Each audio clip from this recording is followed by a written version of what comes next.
Hey everyone, this is Rich with No Fake Religion, March 15th, 2015, and this is a redo of the Dispensations, Understanding the Pre-Trib Rapture. I want to thank you, Ken Krill, for letting me know that the audio cut off on this video at 8 minutes 30 seconds. And maybe it's a blessing in disguise because I did a condensed version of this afterward anyway, but I'd still like to explain a full version for those who want to see it, but hopefully I'll pray that I stay more on topic and don't get into the other things as I go along so that it's much shorter than 38 minutes. So let's get right into it. A dispensation is a period of time that God works with a group or an individual, and he's working with no one else at that time and has specific guidelines and rules that he uses when he's working with those particular people. The first dispensation we have after the creation is with Adam and Eve. And that is with God placing them in the garden, in paradise essentially, and they could do anything they want. There was no rules, no regulations, except for one thing. They could not eat of the tree of the knowledge of good and evil, and if they did that, they would surely die. Otherwise, they would stay into the state of life eternal, how they were created. And we read that in other places in the Bible that they weren't created with death in them, but death came upon man when they sinned. So that was the first dispensation, and God was working with nobody else. There was nobody else there anyway. But in any case, afterwards they had sons and daughters, Adam and Eve, and of course none of those guidelines applied to them because once Adam and Eve fell from that dispensation of grace, so to speak, that they were under there, once they were kicked out of that situation, the Garden of Eden was guarded, so nobody else could go into the garden and access that tree anyway. So it wouldn't make any sense for God to work with somebody else with those same guidelines. And we are pretty much left in the dark as far as did he work with anybody else after that for quite a while. Now we come up to, let's say, 2500 BC, and we have the next, what I would call important dispensation, and this is with Abraham, who was the father of the faith. Abraham was very faithful to God. He proved his faithfulness in a couple ways. I'm not going to go into it in this one like I did last time I recorded it. But in any case, because of that, God made a covenant agreement with Abraham, saying all the seed of the earth, all of his seed would be as the sand of the seashore and as the stars of the heavens, and both of those groups would be blessed. And I believe that stands for the ones in the stars stand for the spiritual seed, which would come everybody who came through Jesus Christ, who would come from his bloodline, and the physical seed, which ends up being Israel, which is his grandson. All right, so Abraham's dispensation was one of faith. Abraham had to do nothing except for really remain faithful, and he did. So because of that, God revealed quite a bit to Abraham about his ways, about different things. He even let him know prophecy about the future, even though it wasn't the distant future. If you remember the story of Lot and Sodom and Gomorrah, and Abraham negotiated with God to try to save Sodom and Gomorrah, and that wasn't to be. And anyway, so he had his own little personal relationship with God that nobody else had. God was not working with anybody else. As far as we know, it wasn't recorded anywhere that he was working with anybody else.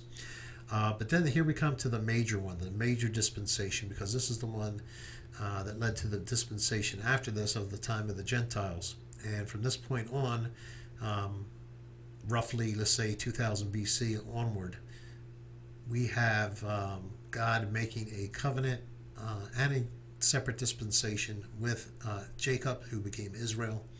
And from that moment forward, God only revealed himself to Israel. He sent prophets to Israel to tell the future, and then they entered into a covenant, and then we had the laws and different things. They ended up with the 430 laws that we all know about, including the 10 Commandments. And the prophets then came along, and they came all the way up to about 400 BC, when the last prophet wrote the last Old Testament book. and they were all looking forward to either the Messiah or the what is known in the Bible as Jacob's trouble, the last week of Daniel. Jesus came in the 69th week of Daniel's 70-week prophecy for thy people, which is Israel. He said 70 weeks are allotted for thy people. So God even told them how long the dispensation would be. It would be 70 weeks. And in the 69th week, in the middle of that week, Jesus came right on schedule, right to the day, entered Jerusalem as the spotless Lamb of God. Israel rejected him, had him crucified. Jesus said their house was left to them desolate. Remember, their house is not the tribes of Israel. And Jesus said he came for the lost tribes of Israel, not for Judah, not for the Jews. And that's been lost on a lot of people. But anyway, everybody knows that God worked with Israel and Israel only. They were the keepers and writers of the Old Testament. And the viewpoint to Israel was they could see back in the past. I believe he gave everything, of course, to Moses, who's not on here. Oh, yes, he is here. He dictated the first 5 books of the Bible to Moses. So Israel, when they came into being shortly afterward, they knew all of history. I think they knew it even from Abraham. Because God, I think, Abraham walked with God, and I'm sure there's many a discussion or at least revelation to Abraham about the beginnings of the world. In any case, they were able to see all the way back to creation from the Bible, and they were going to be able to see all the way to the end of days through Daniel particularly, but you have all the details spread out through other the major and minor prophets that were given to Israel. Until Christ came. So they were given the entire picture, at least they thought, of what was going to happen.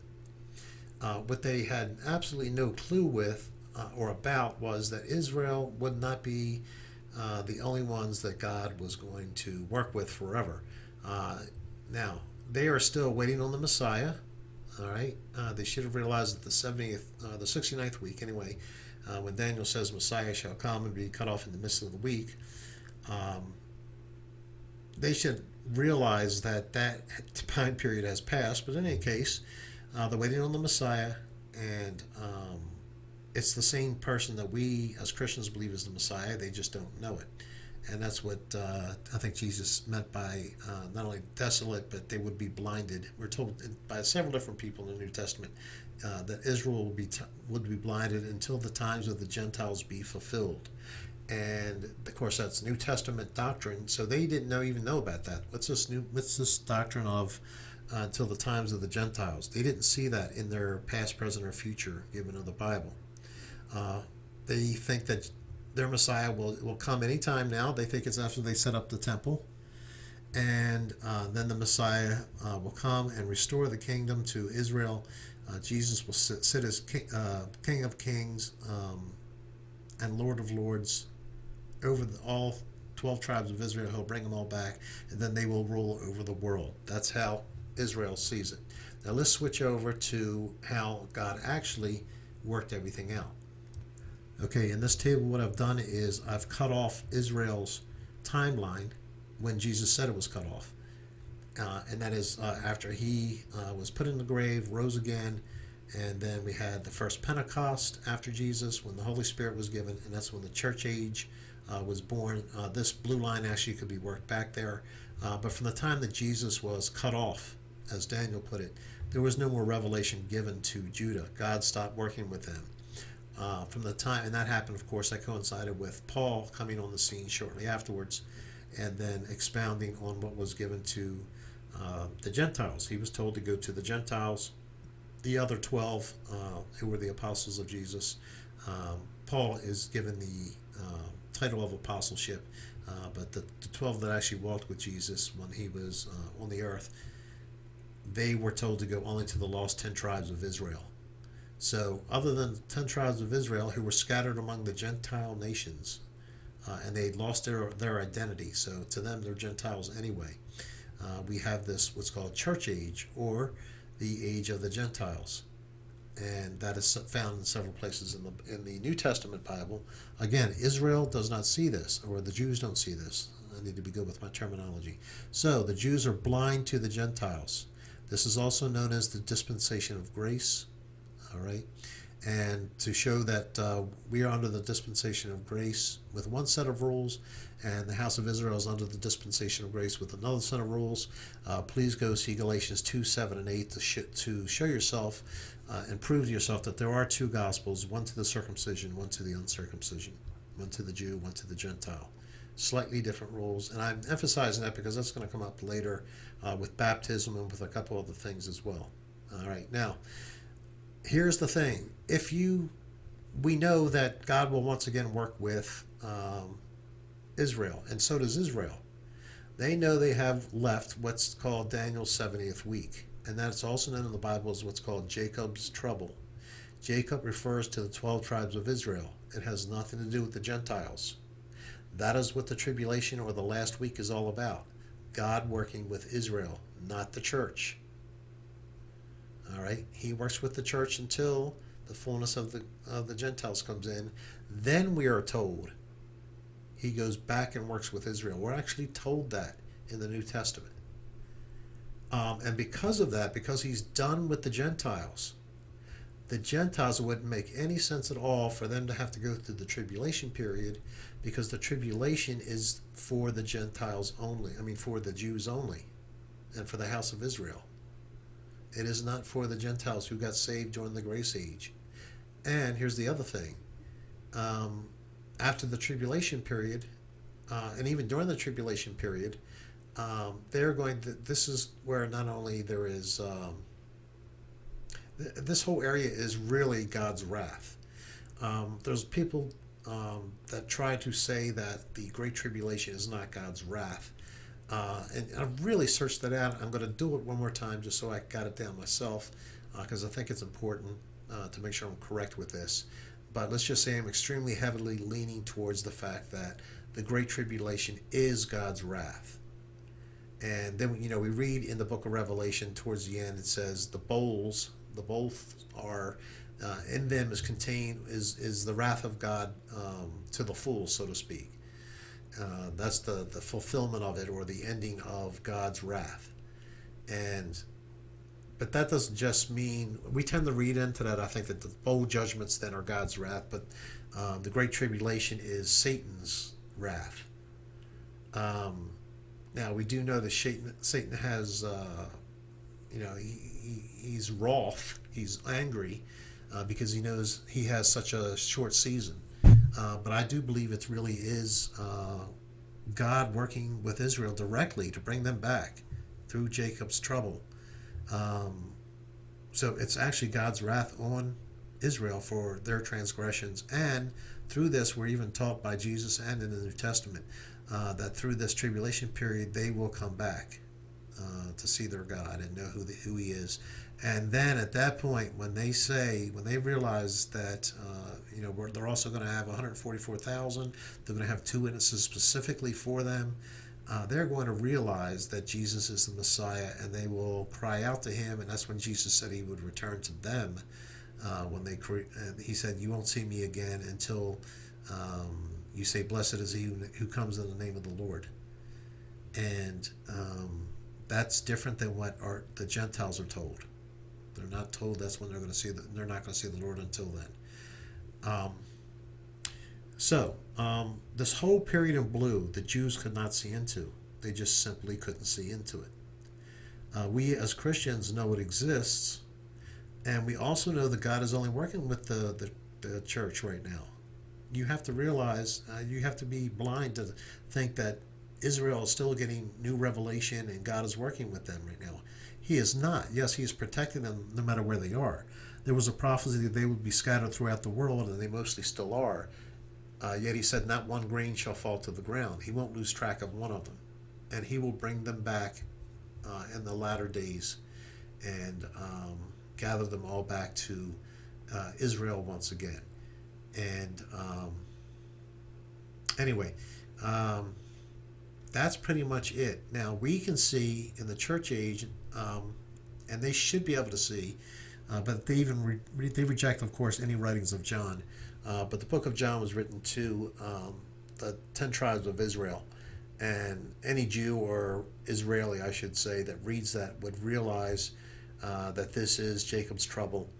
and it is also gives them more clarification as to when the Messiah comes, that there is a 1,000 year reign, and then after that, God comes down with his abode from heaven and makes his abode with man on the earth, and then we go on to infinity after the new heaven and new earth that God creates for us. So that's the main reason why dispensation is important. You will find that many things that seem contradictory in the New Testament in particular that don't quite jive. And this is the reason why I was in a church for 17 years that did law keeping. And it's because I did not understand dispensations. I wouldn't have been in there for a second if I did. Because law keeping, the way it was done, even though you can see it in the New Testament, because they pointed out, and this is where the sucker bet is to get you into that. All the Ten Commandments are in the New Testament, and yes, they are. And a lot of the different laws and things like that. And they make some arguments about clean and unclean food where they switch it around in with what Paul said. They really know how to twist it to the negative. That he meant that you couldn't eat, Gentiles shouldn't eat unclean foods and this, that, and the other. And there's just these different contradictions because at other places Paul says that the Gentiles can do anything they want except for abstain from idols and from things strangled and from blood. And that was the entire restrictions. There was nothing about the law. And the whole book of Galatians, in fact, Paul talks about getting rid of the law. Don't go back into that bondage. And yet the church I was in taught that. But they couldn't teach that if they talked about dispensations, and they never did. Dispensations give you a clear-cut dividing point. There is no mixing and matching of the two. And once you get that down, wow, the scriptures are just clear as a bell. And that's where we're going to get a lot of problems with reading Jesus' Sermon on the Mount, so to speak, and then his talk to the 12 disciples when they asked him, what shall be the sign of your coming and when we possess the kingdom again. We're looking at that from a Gentile point of view, and we shouldn't be. He's given that as to a Jewish and Israeli point of view, not to us. So there is a difference there. And like I said, many of the controversial things and subjects disappear once you understand dispensationalism and the dispensation of times.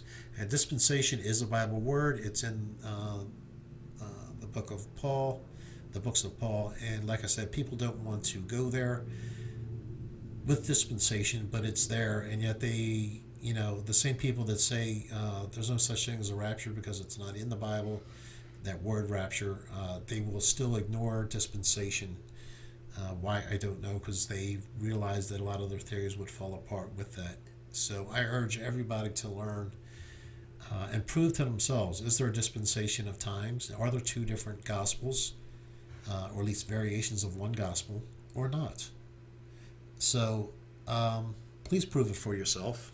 Don't just assume that you know this stuff. Go through it, prove it, and that'll end the video. And this was much shorter, so thanks again to you, Ken. I was able to really condense this down, and it's almost as condensed as my condensed version, but I was able to put more in there. So I appreciate that again. Take care.